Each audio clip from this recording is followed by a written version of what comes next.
world moves fast. Your workday, even faster. Pitching products, drafting reports, analyzing data. Microsoft 365 Copilot is your AI assistant for work. Built into Word, Excel, PowerPoint, and other Microsoft 365 apps you use. Helping you quickly write, analyze, create, and summarize. So you can cut through clutter and clear a path to your best work. Learn more at Microsoft.com/M365 Copilot. Class dismissed. This class again? Don't sit in courses you've already taken. University of Phoenix accepts eligible transfer credits and has a scholarship for transfer students. Finish your degree faster.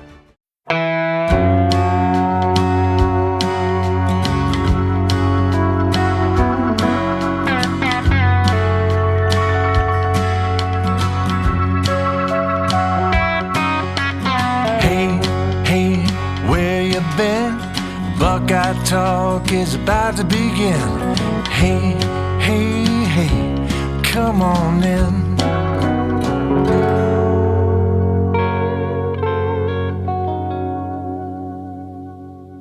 Welcome back to Buckeye Talk. I'm Stephen Means, and that's Andrew Gillis, and this is your Tuesday recruiting pod. We haven't talked recruiting for a while because everything under the sun has been happening around the Ohio State football program, but now I can put its full focus into its 2027 recruiting class. Right now, 9 commits, 2 5-star recruits. This is number 3 class in the country and the number 1 class in the 2027 Big Ten rankings. These are the 9 players, 9 targets, 9 recruits who are the most important names to know as Ohio State heads into the spring and the summer months and continues to put together a class that's already at 9. I don't know if this is a third of the way done or a half of the way done or 75% done. I guess we'll find out right along the way, Andrew. But regardless, recruiting never stops, even if the definition of what a recruiting class could look like maybe is actively changing as Ohio State maybe kind of reshapes how they go about building its rosters in a given year. Yep.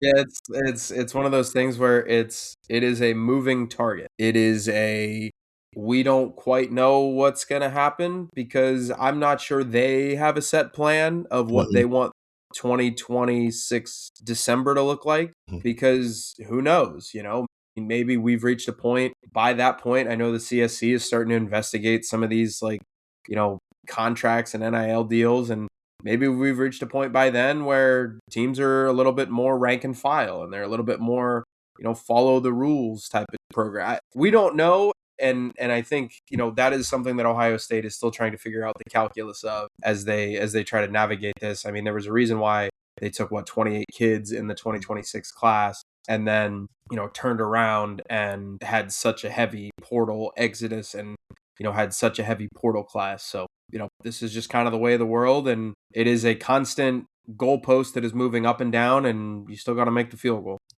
That's ironic, given who we talk about. We don't know. That is what recruiting in college sports is in 2026. We don't know, but we'll let you know when we find out. Again, the 9 players, uncommitted targets, or they can be committed somewhere else. Who knows? They're just not one of the 9 people in the recruiting class. These are the most important people to Ohio State's recruiting efforts in its 2027 recruiting cycle. Let's start at 9 and make our way to 1. Yeah. I just feel like that build anticipation here. Number 9 on your list, Andrew Gillis. It is going to be very important. This is a boring one, but it's also an interesting one. It is going to be very important to get Jameer Brown back on campus once again, get him familiar with Cortez Hankton as much as possible, get him in the building as much as possible. He's transferring to Big Walnut. That's where he's going to play his senior year, so it's slightly closer to Columbus than out at Wayne in Huber Heights. This is a kid who he gave an interview at one of those he did 2 or 3 All-American game bowl things. One was in Hawaii, one was in Florida.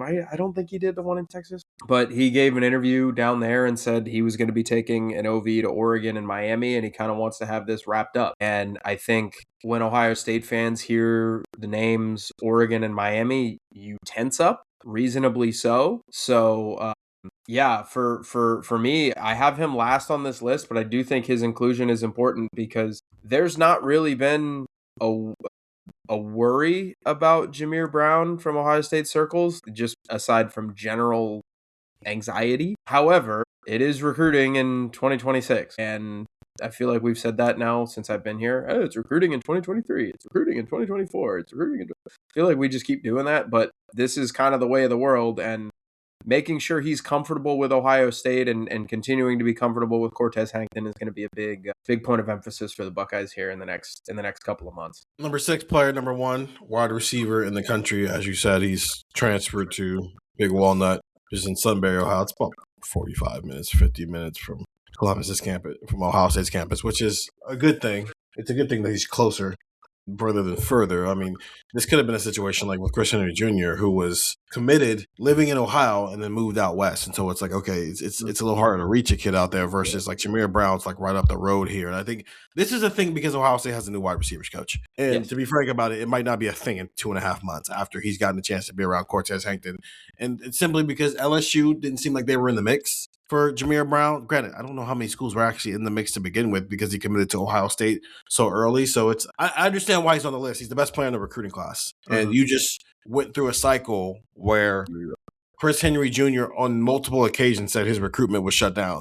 And then Brian Hartline left, and all of a sudden his recruitment wasn't shut down anymore. And so maybe this applies to Jameer Brown the same way, though. This is an Ohio kid, so there is more reasons for him to want to be at Ohio State, but it's one of those things where I understand if the idea is until he has signed a piece of paper, the recruitment's not done. And yeah, I mean, even then, as this past transfer portal cycle just showed us, even after they sign a piece of paper, that doesn't mean it's done.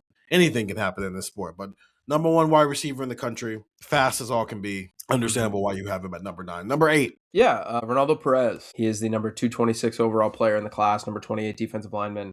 He's a local kid. He attends Columbus Academy here in Columbus. I went and saw him play. I think it was sometime in September or October. I saw him play. He had a nice game. I liked the explosiveness. I like the size.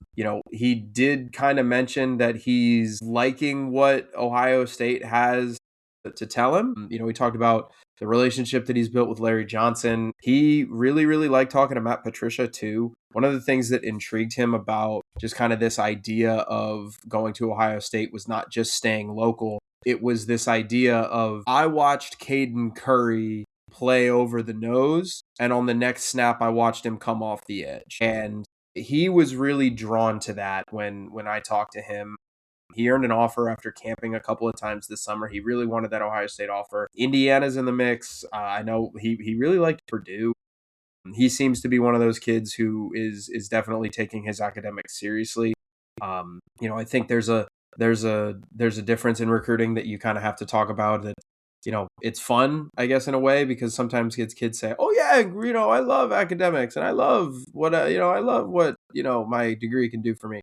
And then there's kids who are like, no, like I really can't wait to go to class, and I really can't wait to do this, and I really can't wait to do, I really can't wait to get my degree in this, and this is what I want to be after football. And he strikes me as one of those kids. So where he's at, I think, is interesting because Ohio State, I think, needs a good defensive line class in 2027. They've already started with DJ Jacobs. DJ Jacobs, by the way, is the number 8 overall player and the number 1 edge rusher in the class. He committed like the night before or 2 nights before the Cotton Bowl against Miami. The class got off to a good start, but adding a local kid like Ronaldo Perez, I think he might be, one of those kids where if you're going to talk about a class being built through, hey, we have this 5-star talent and then we've got these supplementary pieces, he's going to be a big supplementary piece to any class. And I think his size kind of allows him that versatility that Larry Johnson loves, to where if you want to rush him off the edge, that's cool. If you want to rush him interior, I think that's going to work well. So you brought up Caden Curry. Is that like the best, like just comparison in terms of like, okay, if you had to say who is he on defense, if it hits, he's what Caden Curry was last year in terms of the versatility of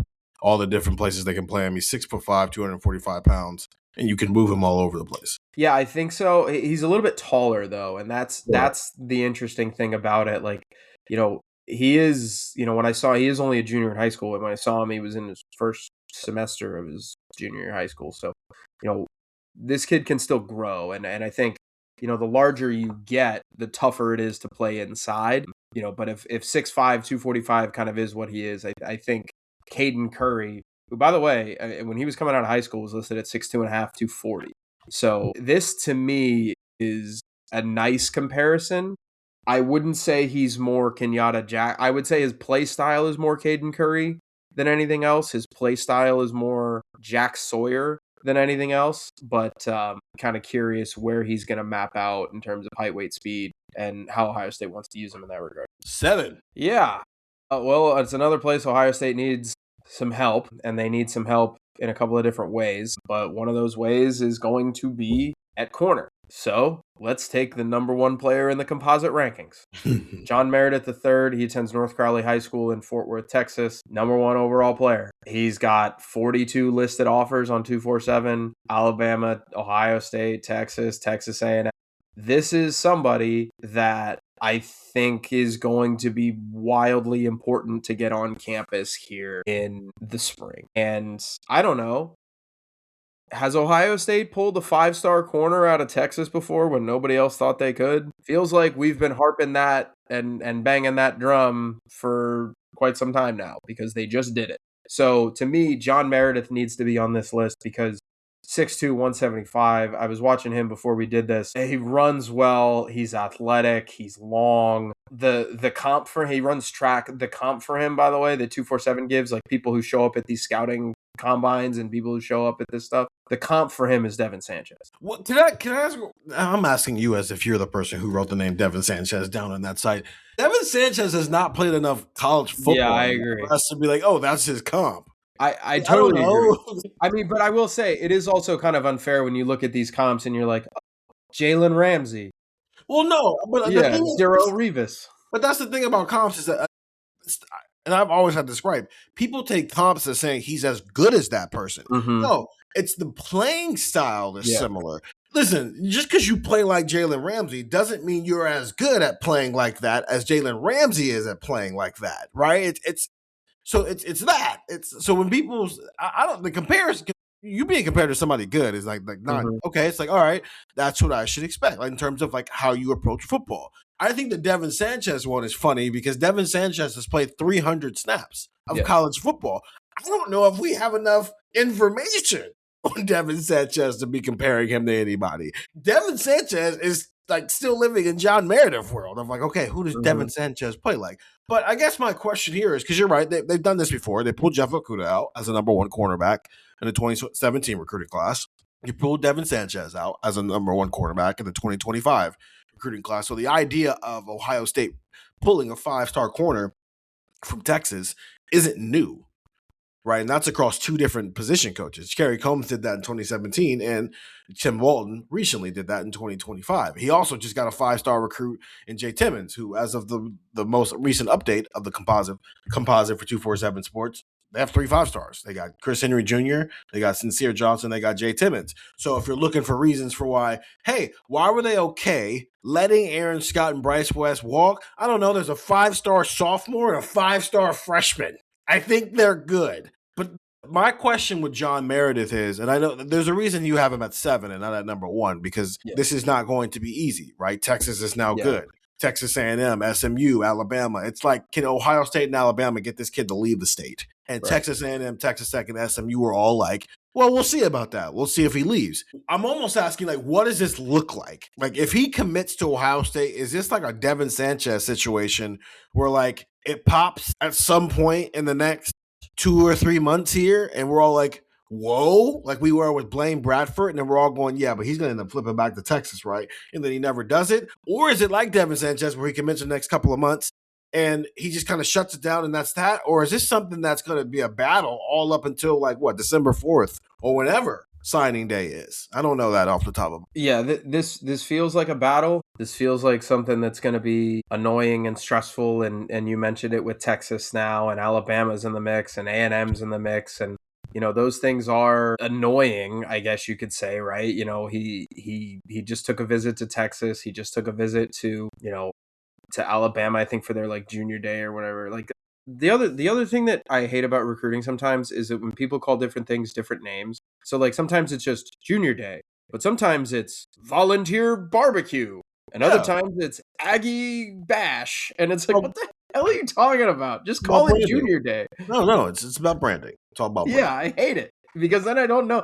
Because then it's like, so then you have to like, it's like translating a language. It's like, I wish there was like a recruiting website where I could just like type in like, what does this mean?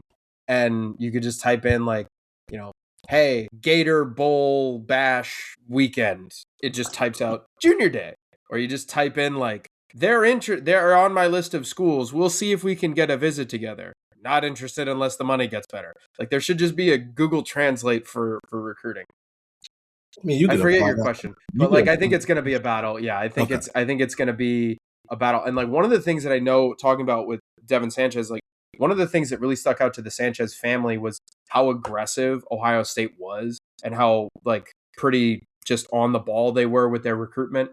And you know, I was talking to somebody close to Devin who was like, Devin committed to Ohio State because he was ready to commit to Ohio State and he was ready to make his decision. And then all of a sudden, these schools start popping up, going, "Wait, whoa!" Yeah, Texas schools do that, and they were just more interested. And now all of a sudden, wait, we didn't think you were going to commit this soon. And I wonder if there have been lessons learned from that, because when we go down to Austin on September 12th, I think that day is, when we go down there for that game, there's going to be talk about why in the world is Devin Sanchez wearing a white jersey today, and why is he not wearing it? Unless Texas decides to wear their white jerseys, and then you're gonna be asking why is he wearing a scarlet? No, I think they would be wearing burnt orange at home. I think it's one of those things where it's like they're so traditional, where it's like the idea of them wearing like a blackout uniform or a white uniform at home is just not ideal. Anything's possible, man. They wore a white uniform when they were technically the home team in the Cotton Bowl a couple of years ago. Yeah, but in all seriousness, I think that's what happened with Jackson Smith-Njigba too. Like Jackson Smith-Njigba committed to Ohio State, then all of a sudden all these Texas schools got involved, and it was like, wait, dude, I've been here. I live here. What do you mean? But granted, who doesn't though, right? I think a lot of even Ohio State does it sometimes. I think it's really easy sometimes to take for granted what's in your backyard, because you can always kind of bank on the pulling at the the emotional strings there of like, hey, stay home. That's always in your back pocket. That's like a trump card there. But okay, John Meredith III, 6'2", 175. I mean, that's what it looks like. Mm-hmm. That's what it looks like. Okay, those are 7 through 9. Let's take a break here, and then we'll head to our next 3 here. Gold Bond knows that every glow-up starts with radiant skin. So choose Gold Bond Cocoa Butter Glow for a body lotion that's clinically shown to give you smooth, glowing skin. But don't just take our word for it. 88% of people who tried Gold Bond Cocoa Butter Glow saw glowing skin in just 1 day. Gold Bond Cocoa Butter Glow. Nourish your skin. Reveal your glow. Buy now on Amazon. Ready to relax in your dream bath retreat without the stress of figuring out every detail yourself? At the Home Depot, your bath upgrade is covered. Shop fully designed rooms and curated bath collections to go from inspiration to transformation fast. Savings of up to 40% will make it easier on your budget. And find everything you need, from tubs to toilets and all the tile in between, to bring your vision to life. The Home Depot. Dream baths built here. And we're back here on Buckeye Talk. Stephen Means and Andrew Gillis running through the 9 most important names to know as Ohio State heads into the offseason, and it puts all its focus into its 2027 recruiting class. Right now, it has a class with 9 members. It's the number 3 class in the country and the number 1 class in the Big Ten. 9 members, 2 5-star recruits. It's not bad. This class is off to a pretty good start. Who's number 6 for you, Andrew? Yeah, this one I kind of debated moving around just because of, maybe what it would symbolize, maybe what it would mean, blah, blah, blah. 2028 is on the board. Neiman Lawrence, I have him as... You put him on here to make me feel good about myself. You don't have to lie. He's a 5-star quarterback in the 2028 class, number 3 overall quarterback. He goes to American Heritage, a school that Ohio State is obviously very familiar with. Camped at Ohio State last summer. He started to play as an 8th grader as like a varsity quarterback, I think, or at least he was on the team. This is what they look like. There was an athletic story written about him, kind of, and he was kind of the focal point of it maybe like a year or so ago. And it was basically saying, why are there no good Miami quarterbacks? And it basically went through this idea of all of these players that come out of Miami are offensive and defensive linemen, receivers, running backs, corners, linebackers. Never hear about elite quarterbacks from South Florida. And Neiman Lawrence kind of breaks the molds. I am curious about him. Ohio State has only offered 7 quarterbacks in 2028. It seems as if, if this is the way, this is the way recruiting goes. Like Brady Edmonds committed in December of 24, and he was the 27 quarterback. So think about how long that time frame is. Like Ohio State fans that maybe don't pay attention to recruiting and maybe just learned Brady Edmonds' name in December when he committed. Okay, it's December 24. And now we have all of this runway before he even gets to campus. We have almost 2.5 years, not 2.5 years, maybe 2 years and 2 months until he gets to campus. Neiman Lawrence, now we're kind of on that timeline. I debated kind of throwing him with Graham Simpson. He just got offered. There's Christopher Vargas, St. John's Prep out of Mass. Neiman Lawrence, but he's the guy that I think if you could kind of point to and say, what do they look like? This is it. So Ohio State, I'm trying to think of the way to phrase this, because quarterbacking in this day and age is now very, very fascinating to me. And I'm not saying that there will never be a market for these type of players. I'm not saying that there will never be a, hey, look at this guy because, we can't look at this guy because of XYZ, and those XYZ are age, because the 2025 national champions had Fernando Mendoza as their quarterback who was at the end of his college career. The Buckeyes had Will Howard. Michigan had J.J. McCarthy, who was a 3-year starter. And I know he was only in his 3rd year, but he was a 3-year starter. He's a 2-year starter. That's right. You're right. It was McNamara. But still, 3rd-year player, 2nd-year starter. But he was kind of the young guy. And they certainly didn't even have to rely on him all that much. 2022 and 2021 was Stetson Bennett, kind of an older, veteran, experienced type of quarterback. And then you start to get into pre-transfer portal era, pre-COVID era, and it's kind of crazy. I'm not saying there's going to be a market correction to not look at these guys, but I am curious if teams just start to look at it and say, I would much rather go have Darian Mensah. I would much rather go get Brendan Sorsby. I would much rather go get name here than this quarterback. And I'm curious to see how they handle this recruitment. But I do think, I'll be bold, talent matters, and this kid's got it in spades. And I do think that Ohio State would benefit a lot from getting this kid on campus, kind of seeing where things are. Quarterback is obviously remarkably important. And I think his recruitment, maybe more than anything else, can kind of tell us, how does Ohio State want to handle quarterback moving forward? They're going to take a quarterback in every class. So that's sure. But they're going to take a quarterback in every class, but is it, let's throw everything we got at getting a quarterback? Because that's what it might take for Neiman Lawrence. Yes, because getting him and him turning into a starter are not the same conversation. They want to bring in highly rated quarterbacks. So that's what they're going to do. Do those quarterbacks end up being the starter here? Let's run through the list of the guys they've landed since Ryan Day became the head coach. Jack Miller never started a game, never played a meaningful snap. TJ Stroud was a 2-year starter. Okay, so that's one and one so far. Tom McCord was here for 3 years, started 1 season, and then he didn't finish his career here. He started somewhere else. I guess you'll go 2-1 guys who ended up being starters here. Devin Brown never started a meaningful football game for them. He started against Missouri in the Cotton Bowl, but I don't know if any of us would classify that as a meaningful football game at that point. So, okay, 2-2. 2023, Lincoln Keenholz never started a meaningful football game here. Okay, now you're at 2-3.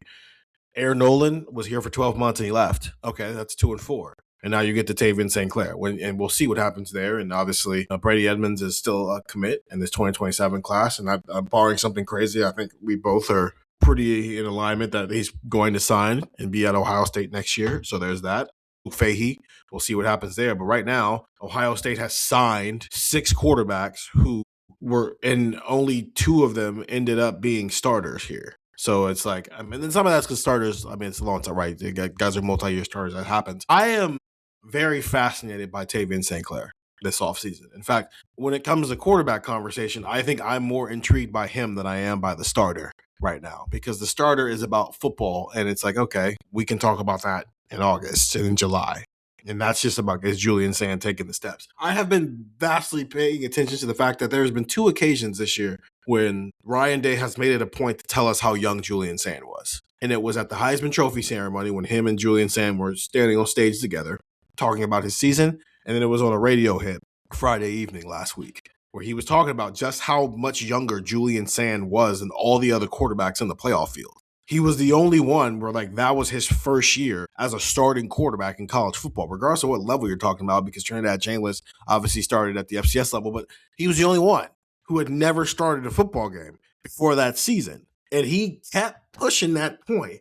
And how often did we feel like in the last 2 games of the year when he was going up against a guy who, when Julian Sand was in 8th grade, that's when Carson Beck started his career. I think he might have been younger than that. And then Fernando Mendoza, as you already mentioned, he was in his 4th year and in his 3rd year as a starter across his 2 programs. And Day kept making that point. And yeah, you were saying, he's like, look how impressive this kid was given his age.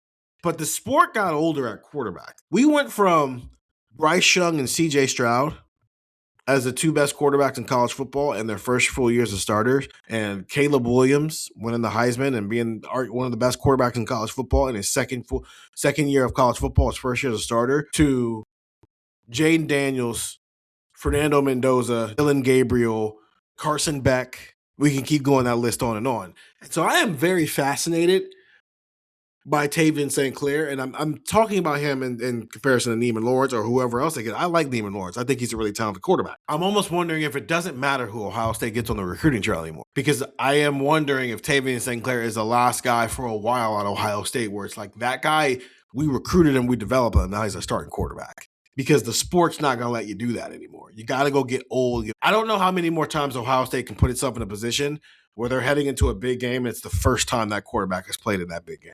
It's too much anxiety attached to it. So while I do agree with you, if we're just talking strictly from a recruiting standpoint, Ohio State wants to be in the market where they're bringing in talented quarterbacks. I agree with you. Neiman Lawrence should be on this list. If I looked at it from the football side of things, it's like, does it matter if they get Neiman Lawrence out of high school? Because I don't know, what if Neiman Lawrence goes to Florida State or Auburn and he's like the 2-year starter there, and then Ohio State gets him in 2029 or something? Does it matter now that you lost out on Neiman Lawrence as a recruit if he ends up being your starting quarterback and 2 or 3 years later anyway? So I agree. From the perspective of how we're talking about this, he's on this list. This is a different perspective of, I don't know, man, like how many more times is a redshirt freshman or a sophomore going to be Ohio State starting quarterback after this? And I think it should be that way. But that's not where the sport is, because we want to give everybody 29 years of eligibility. So, but I like that you had him on the list, because what he signifies for me by you putting him on this list is, if Ohio State wants to be in the market for elite quarterback play, here's an elite quarterback you need to go get. I think we're on. This is number 5. Thank you. I'm not great. Listen, I'm not great at math. That's right. Number 5. Tight end Brock Williams. So what's happening there? Because every often you send a text and you're like, yeah, here's Brock Williams. He's doing something again. He was supposed to commit, but he didn't commit. And it's like 2 or 3 weeks you send that. And so like, okay, why did he's still on the list? Like, what's happening? I visited him when we went to Wisconsin for the game against the Badgers. And he was in Libertyville, Illinois, and I got Portillo's, and it was a great trip. And I went, cool, he's going to commit in 4 to 6 weeks, and it's going to be over, and everybody's going to be happy. Or at least one program's going to be happy, and 2 are going to be sad. That has been delayed. He was originally supposed to commit in December. We'll see if he commits in February. Here's what I would say. Everything I read about this recruitment from Texas sites has them saying we got to catch up to Georgia and Ohio State. Everything I read from Georgia sites says Georgia's in the lead. I mean, yeah. Everything I know about this from my perspective would tell me that Ohio State is in the lead. Mm-hmm. So I would say that this is an Ohio State versus Georgia battle. I would venture to guess that if this lasts another couple of weeks, Ohio State will be desperate to get Brock Williams on campus for a spring game or spring practice just to try and, show him again. I know Keenan Bailey has worked his butt off trying to get Brock Williams into the class. I know that Ohio State's coaching staff has done everything they can here. This is one of those things where I genuinely think a kid is trying to make the right decision because he doesn't want this to linger. If he did want this to linger into signing day, he would be telling people it's Georgia, it's Ohio State, it's Texas, it's Alabama, it's Notre Dame, it's Michigan, it's USC, and it's, Penn State. And I'm going to take my visits and we'll see and blah, blah, blah. I don't know if that's the case right now with Brock. I think that this is something that he just wants to make sure he's right on. But yeah, this is a kid who will lock in Ohio State's tight end recruiting class. Like if he commits to Ohio State, we are now probably talking about him even in a different way than we talk about like Nate Roberts. Like if you remember when Nate Roberts was a commit, we were like, hey, maybe by like year 2 or year 3, this guy can be really, really good. And I think that that's true for Brock, but I think it's at a different level. Like I think you have to crank that up and not ratchet that up a notch. This kid to me is a really, really, really good tight end. The only reason he's not number one in terms of in my opinion in this tight end class is because there's a kid, Ahmad Hudson. He's down in Louisiana. He's the number 1 tight end in the class. He is genuinely a tight end in a lab. He has the athleticism and the ability to play SEC Big Ten college basketball. Like he is like literally one of the best players in the state of Louisiana as a college basketball player. So I get why Brock Williams isn't number 1, but I feel like in most other years, Brock Williams would be the top tight end in the class. So what is that to say? Ohio State's busting their butt on this one. They've tried everything they can. They just went and had a home visit with him. They're going to do what they can to get Brock on campus, and they're going to do what they can to get him in this class. I don't know if it's going to be enough because I think Georgia feels good about it. I think Ohio State feels good about it. And I think it's just because of what both programs have put into this kid. So we'll see. So I have 2 questions. This battle is going to come down to Ohio State, who plays a lot of different tight ends, and Georgia, who the last time they had a tight end named Brock. Mm-hmm. Now he's arguably the best tight end in the world, I guess. So, okay. And also, can he play fullback? God, I hope not. I hesitate to say this because tight end is such a problematic position for freshmen, but he's the type of kid where But you can play fullback. You say we're not going to play him at fullback because he might be jumping into the lineup when we need him. Like he strikes me as somebody who, like, if he shows up in 2027 in Ohio State's class, like looking at their room, Mason Williams, Welsing, Christian are gone. He strikes me as somebody who can play a Bennett Christian role in his first year, where it's, hey, whenever you get to the goal line and you need a second tight end or a third tight end, he's coming in the game because he's going to be that talented as a player. I don't think it's going to be in the backfield because I think you're going to want him to do some stuff that you probably want a tight end to do. I mean, that's a bad. Never say never. You would have. Yeah, I can see it now. Rewind the clock 12 months talking about Nate Roberts. You would have said the same thing. Yeah, there he was, full back in it. Okay, number 4. I'm just fascinated because it feels like everything I read, it's like, oh, he was supposed to commit, but he did. It's like, okay, well, all right. And that's fine. This is not about him rushing his decision. It's about how about we stop projecting kids to make decisions. Just wait for the Hayes Fawcett. I mean, to be fair, he did say that he was going to commit. So he wanted to commit in December. Why? Because it just seems like it went away. Yeah, I think there has definitely, from his side and from his circle, there has been a let's pump the brakes a little bit. Sure. Let's slow this down a little bit. I think it was definitely from his side of like you do have a year here. You do have time. You don't need to commit right now. And I think that's kind of why. I don't envy these kids at all. If you're ready to make a decision, make a decision. But that's why I don't know if he is ready to make a decision. That's what I'm saying. I don't know if he's not. Maybe he isn't. I don't know. Who knows? I'm not inside his head. Listen, it's recruiting in 2027. Who knows? We'll let you know when we do. Okay. Number 4, last of the non-big 3. Yeah. He would be higher on my list, but I paired number 2 and 3 together. Mm-hmm. So number 4 on my list is running back David Gabriel Georges. He's too low. He's too low. I thought about, I don't like having him this low, but Veto. Yeah. I get it. So here's the thing. Ohio State has him as the top back on the board. It is not a secret how highly they think of him. This is the type of running back that like Ohio State will get. And then like going into 2027, everybody will say third year Bo Jackson, third year Isaiah West. And there are people in that program who will say, let's hang on a minute. Let's wait a minute. There are people in the building where you'll come to them with your idea of like, yeah, this is going to happen, right? And they'll be like, I've never said that. Yeah. And then they're like, David Gabriel-George is going to take an OV to Ohio State. I think it's going to be his first one. Yeah, that needs to be his last one. I think he's going to take other visits. I think he's going to Georgia and Tennessee are in the mix as well. I know, I think he went to like Tennessee's junior day or whatever. It would not shock me if this goes into July and then he gets to make his decision. But I think Ohio State's in the lead. I feel much better about Ohio State being the lead for him than I do for Brock Williams. But David Gabriel-George is at Baylor School, Chattanooga, Tennessee. He's originally from Quebec, transferred down there. Max LeBlanc also did that. Yeah, he's from Canada, and then he went to the Baylor School in Chattanooga. Look, this kid is...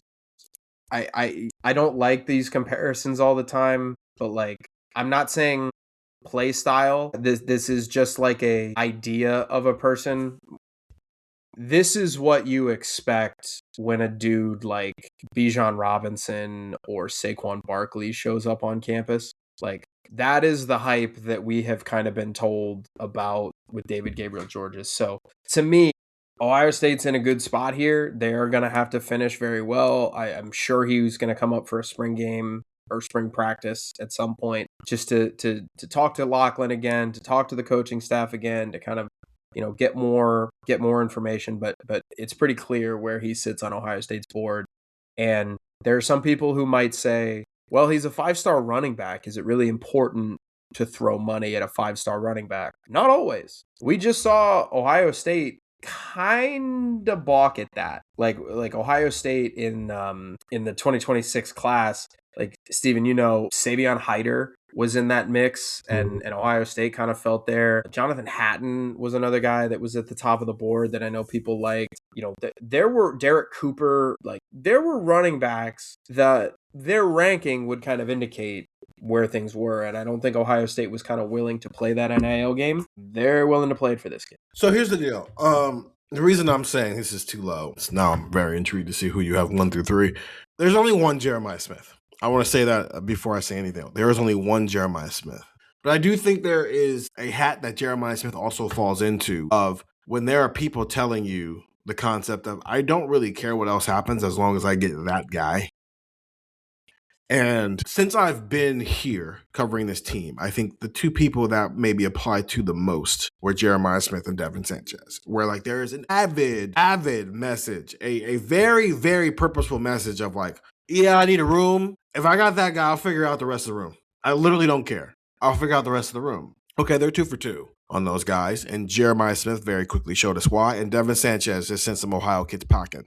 And he's been here for 12 months. So, like, the actions have matched the words when it comes to... Also, they just like, all right, Naeem offer flip to Oregon. Okay. Devin Sanchez still here? Cool. I think DJ Jacobs is probably in that mix in a term... Now, actually, I'll take that back. I don't know if he's 100% in that mix, but he is an intriguing of, like, we're going to do what's necessary to make sure we actually sign the kid, so we'll see if it happens. But DGG is in that category of, like, there's an avid message of, I don't care what happens. That kid needs to be in Columbus. And when that is the message, in the last 2 times that message was pointed across, we're seeing why they had that message to varying levels, right? Like Devin Sanchez is not as good as a freshman cornerback as Jeremiah Smith was as a freshman wide receiver, right? And also cornerback's harder to play than wide receiver is. Running back's probably the easiest of the group in terms of like how quickly you can make an impact in your first year here. This is not saying that like the position is just like a simple position. No.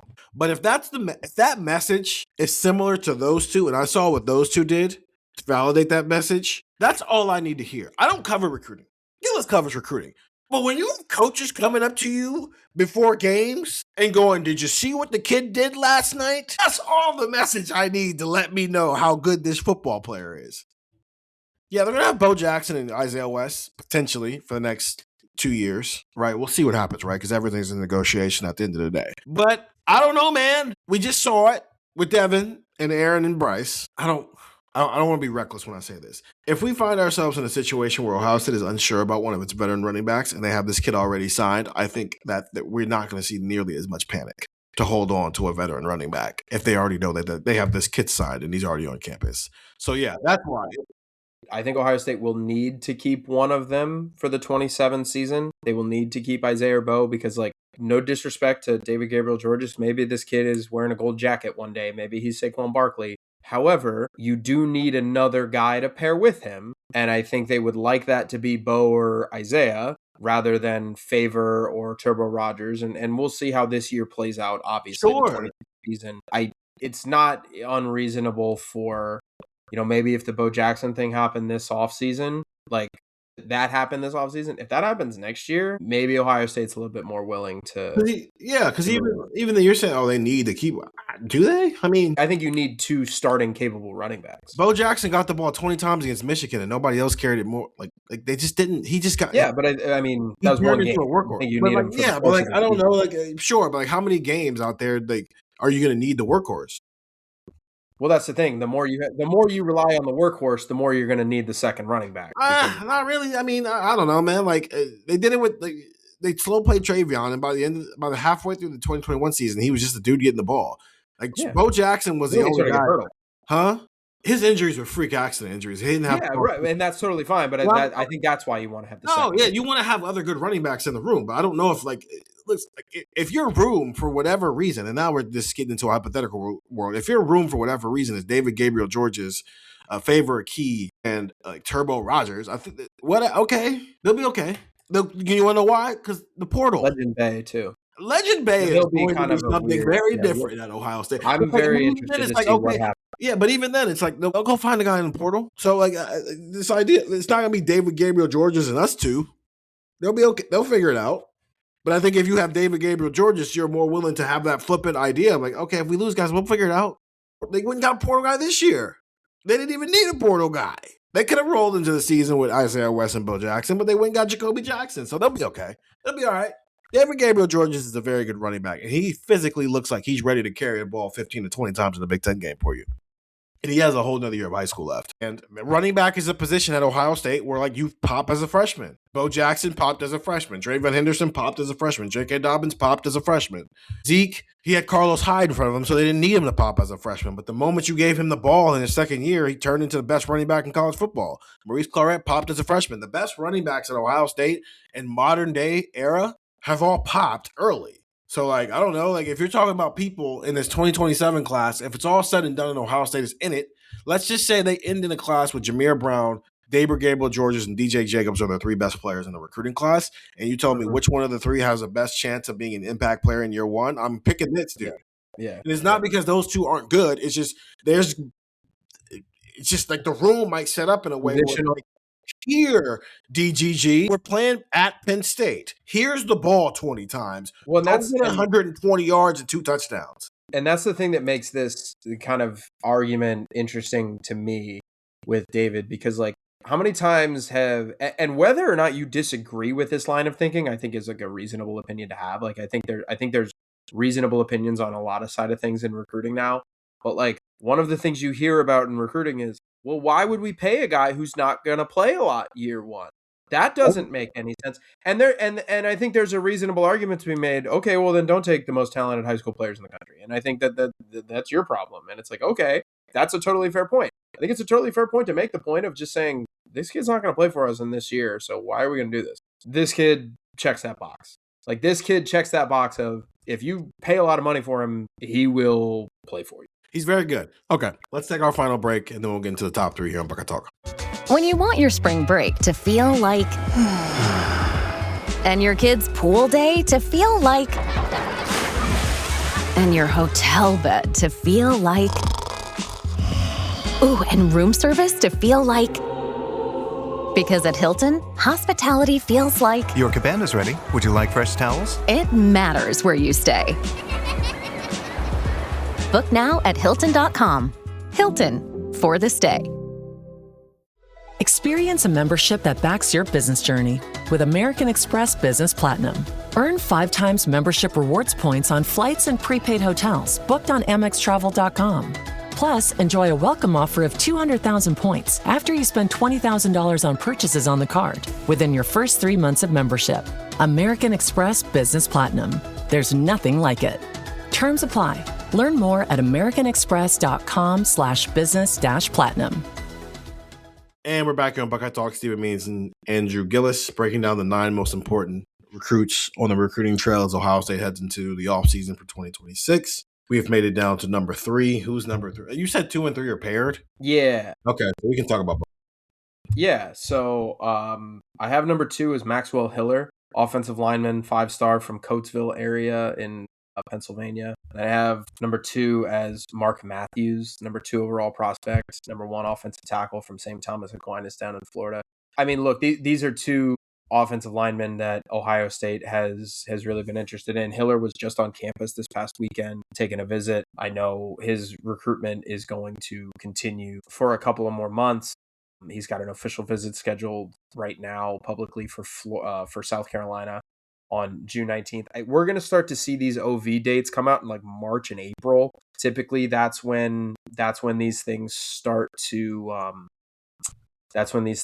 roll through. Look, these are 2 massive 5-star offensive linemen that Ohio State, I think, probably needs in the 27 class. I think you need another Sam Greer type player in 27 because we can't talk about the offensive line being so veteran in 26 and how, they just added the offensive lineman Washington from Dartmouth.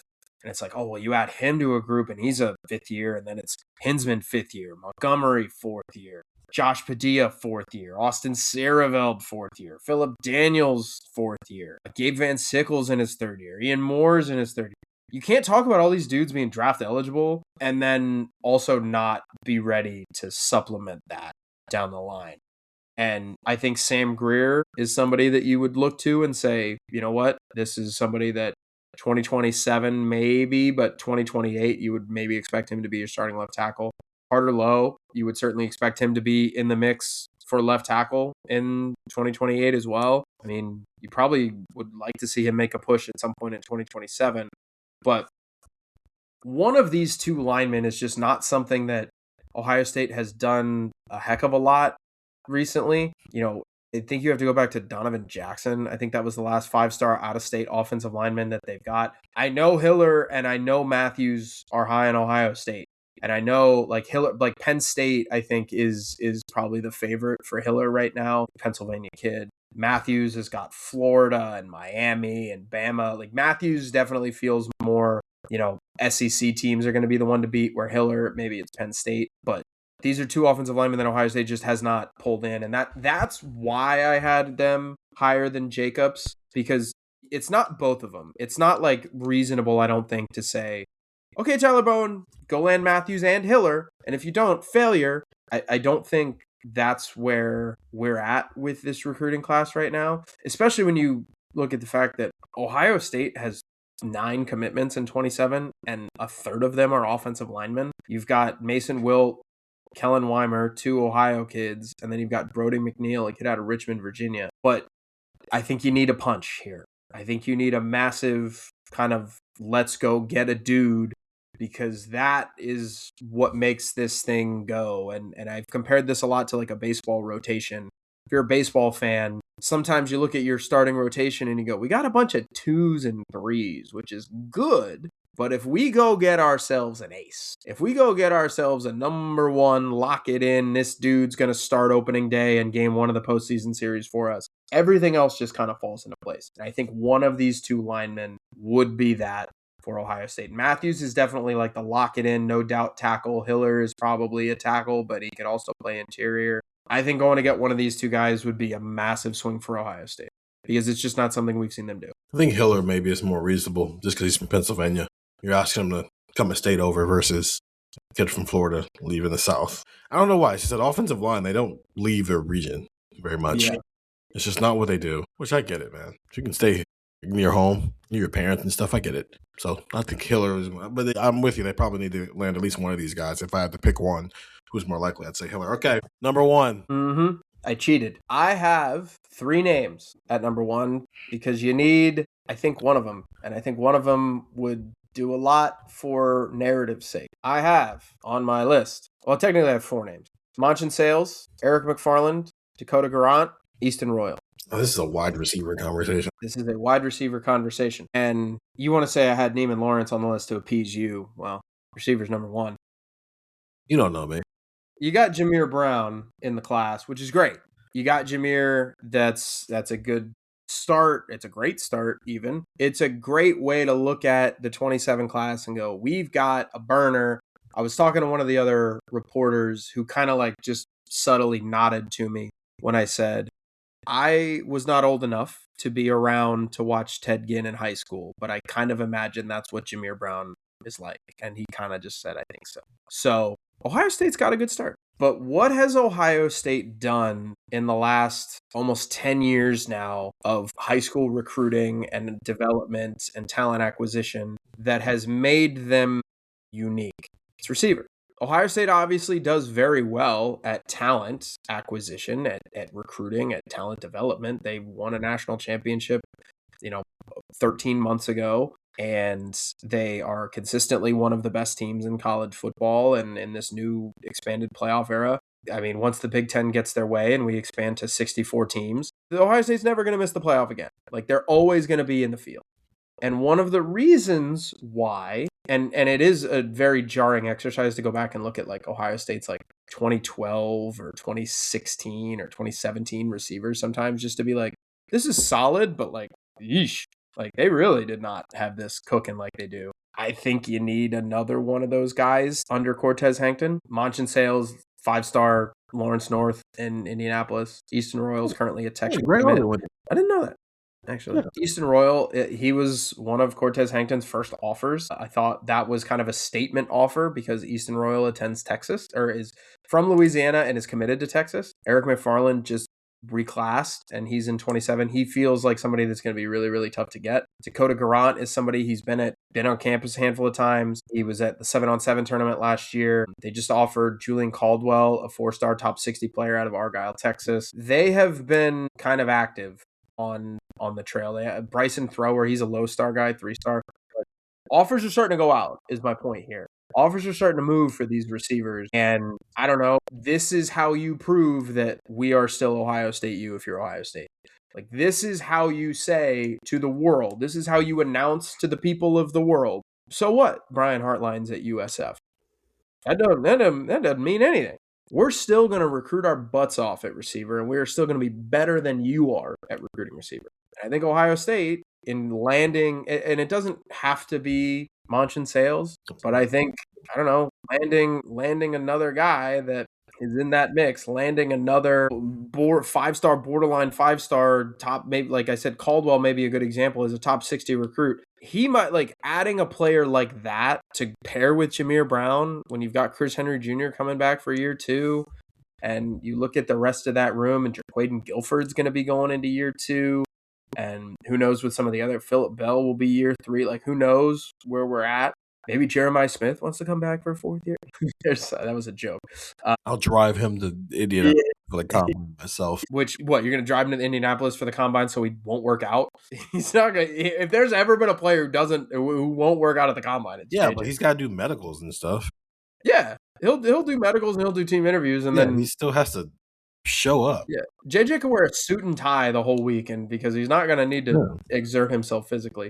So yeah, bona fide receiver, that would really make a statement, because I think right now people are looking at it going, well, it's Jameer Brown. He's from Ohio. He's got the Block O tattooed on his forearm. Of course, he was always going to OSU. And I think this can be a big deal for Cortez. I think that's a very simplified answer to that. Like, listen, man, the receivers are coming here because Brian Hartline was here. And it's not true anymore.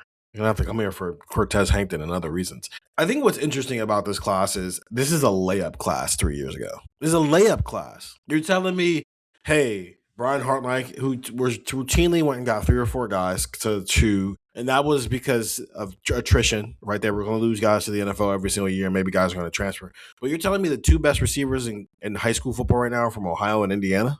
Are you serious? And there's another top 50 kid from Michigan. Yeah, this is a layup class. You are telling me I'm the wide receiver coach at Ohio State. I'm doing what I'm doing, and you're telling me right now I have 3 guys to go get, and they're all within a 4.5 hour radius of me. This is a layup class. But then Indiana won a national championship. So it's not as much of a layup. And I don't think it has anything to do with Brian Hartline not being here anymore. It's I don't know. Indiana is home to the last Big Ten quarterback who won a Heisman Trophy. Indiana has a wide receiver. I don't think that Elijah Sherrod or Omar Cooper are going to be first-round draft picks, but they're NFL players for sure, and they were 2 of the better wide receivers in the Big Ten this year. And so I don't know. Like right now, Kirk Cignetti's not really recruiting at a high level there. They're still in portal world right now. I don't know. If he gets Monsoon Sales, how do we talk about? If you have any questions about the sustainability of what Kirk Cignetti is doing,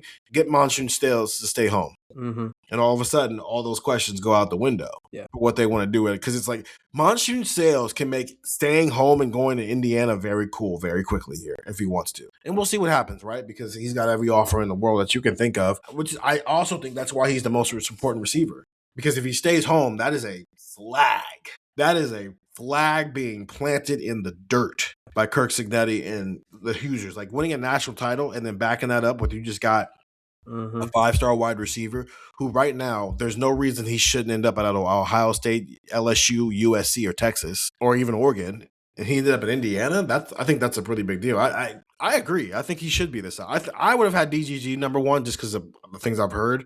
But I understand why a guy like Sales is even in the top 3, let alone at number 1. Because if you pair that with Jameer Brown, it's again, I think that Cortez Hankton is going to be very, very good at this. This dude got George Pickens to Georgia out of Alabama at a time when Alabama was producing first-round wide receivers and Georgia has still yet to do that. He evaluated and found Ladd McConkey and got him to Georgia. He had DeCorian Moore committed to LSU, and Brian Kelly didn't want to pay him. So now he's at Oregon, where I think he might be one of the best wide receivers in the country right now. Like he's done this. Like he played a role in Bryce Underwood being committed to LSU. So I don't know. Listen, and because of this, I think that makes this because you said 3-4 years ago it would have been a layup class. I think that's what makes this a fun litmus test for him because you've got a kid from Indiana. Okay, well you got a team from Indiana that's not Notre Dame. Who would have thought that just won a national championship? Yeah. Like, how do you beat that? And then there's a kid from Michigan. And now Michigan's got Andrew Marsh. And they're able to maybe pivot him and say, hey, look, we got this kid. And we got that kid. And we've been able to do this. So there are not layups to be made. There are shots to be made on this recruiting class. But there are also challenges that now exist that he's gonna have to test his chops pretty early at Ohio State. That never existed. And so the reason I'm talking about this way is I don't think if he doesn't get Monsoon Sales, it's an indictment on him, especially if that kid just decides he wants to be a Hoosier. Like he is dealing with a monster that Brian Hartline never really had to deal with here. He didn't have to deal with other Big Ten schools being good at receiver. And not until the end there, not until the last couple of cycles. And he lost some guys, right? He lost Jeremiah McClellan to Oregon last year. And Oregon almost flipped Chris Henry Jr. Now, granted, that was because he left and whatnot. But it's like, it's a new world. So I think Cortez Hankton, who, okay, Brian Hartline produced a Biletnikoff Award winner and Marvin Harrison Jr. If you're an LSU fan, you probably think that trophy should be sitting in Malik Neighbors' house right now. So he's got a pretty good track record here, and he wasn't at Ohio State doing this. He was the passing game coordinator for an offense that produced the Heisman Trophy winner and Jaden Daniels. So yeah, Gillis, you should go up to him the first time we talk with him and go, listen, before I get professional here, I just want to thank you as a Commanders fan. You should do that first. And then I can go up to Arthur Smith and be like, listen, before I get professional here, I just want to say, how dare you? As an Atlanta Falcons fan. I'm totally joking at this point, but I think it's a litmus test, but it's a chance for, I think Ohio State and Indiana right now they're the unquestioned two best teams in the Big Ten, best programs in the Big Ten with Oregon right there. These might be the 3 best programs in the country right now. And I think they all have a chance to really make a statement with the wide receiver class in this cycle. And Cortez Hankton is right there along with it. So I agree. I like that. This is your top 9 plus like 17. Yeah, there's like 9 names supposed to be, and then it actually ended up being like. I thought I said that when I sent you that. I thought like, oh man, maybe I sent him too many. Maybe I'm like deluded. No. Like, no, you have no idea, Steven. I'm about to come at you with like. And here's what this is the last thing I'll say because I think this is important. Mm-hmm. Don't come away from this going, oh, Andrew just said Ohio State needs to land these 9 guys. I'm saying they're not gonna land David Gabriel-Georges and Brock Williams and Maxwell Hiller and Mark Matthews and Monchin Sales and Dakota Garant and Neiman Lawrence in the next 3 months. However, there are important recruits to where it's, like Hiller and Matthews. Hey, you don't get one, getting the others now more important. Mm-hmm. Or hey, you missed out. Hell, it could even be you missed out on Brock Williams. Now it's more important to maybe go spend that money at receiver. Because there's more than one way to skin a cat. And I think that is something that I'm interested in with Ohio State moving forward is how flexible are you? If you miss out on your top, 4 receiver targets, okay, does that mean you're loading up at running back? Because you're like, hey, you know what? There's still a running back out there that can be a great running back for us. And it just didn't happen for us this cycle. Let's go get a great running back or vice versa, right? Hey, we got our 3 receivers, but we just did all this at receiver. We're not going to spend that money or spend that effort at running back because we just got these guys. And when we have these guys, maybe we'll throw the ball a little bit more. It can be a moving target, and you can adjust to what your team needs and wants. So they're not going to get all 9. It's going to be fun. It's going to be fun watching this class shape out over the next 12 months. Oh, fun maybe isn't the word. It's going to be some adjective where you're going to have, it'll be fun. There will be some ups, there will be some downs, there will be some freakouts, there will be some exciting moments, there will be everything you could possibly want. 614-350-3315, 2-week free trial. $3.99 after that. Spring practice right around the corner, but recruiting is in full swing. Coaches were out on the road, and now players are coming to them, and we'll be bringing that information to you through the text before anywhere else. 614-350-3315, 2-week free trial. $3.99 after that. For Andrew Gillis, I'm Stephen Means. Talk to you guys later.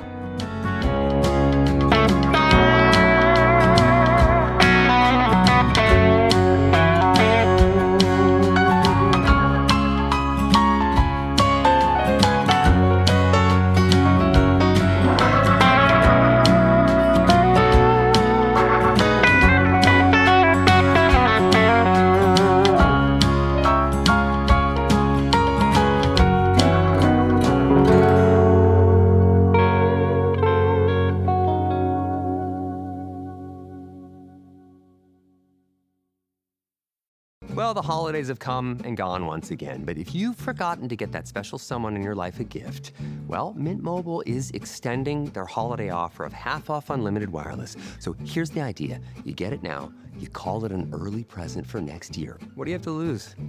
Give it a try at mintmobile.com/switch. Limited time, 50% off regular price for new customers. Upfront payment required. $45 for 3 months, $90 for 6 months, or $180 for 12-month plan. Taxes and fees extra. Speeds may slow after 50 gigabytes per month when network is busy. See terms.